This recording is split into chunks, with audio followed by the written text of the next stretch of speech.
Դուք երևի թե ինձ արդեն ճանաչում եք։ Ես բժիշկ Արփինե Սողոյանն եմ։ Իմ ողջ կյանքում ես օգնել ու պաշտպանել եմ մարդկանց առողջությունն ու արժանապատվությունը։ Սակայն եղավ պահ, երբ ես ինքս ենթարկվեցի ճնշման եւ անհարգալից վերաբերմունքի։ Վերջերս վարչապետի հետ ունեցած մի հանդիպման ժամանակ, երբ ես հայտնեցի իմ կարծիքը։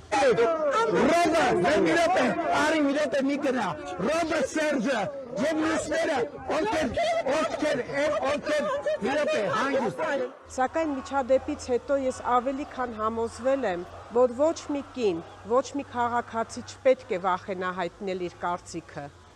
Եվ այսօր ես դիմում եմ Հայաստանի կանանց։ Դուք եք մեր ընտանիքի, մեր համայնքների, մեր պետության հենասյունը, եւ ձեզ ձայնը կարեւոր է եւ վճռորոշ։ Մի վախեցեք մասնակցել ընտրություններին, մի վախեցեք գնալ ընտրատեղամաս եւ արտահայտել ձեր կարծիքը, փրկել ձեր երկրի ճակատագիրը։ Ժողովրդավարությունը գործում է միայն այն ժամանակ, երբ մարդ հավատում է իր ուժերին եւ օգտվում իր իրավունքներից։ Հայաստանը պետք է կերտեն ազատ քաղաքացիները եւ ոչ վախը, ոչ թե ճնշումը։ Գնացեք ընտրություններին, տեր եղեք ձեզ ձայնին եւ իմացեք, ուժեղ պետությունը սկսվում է արժանապատիվ քաղաքացուց։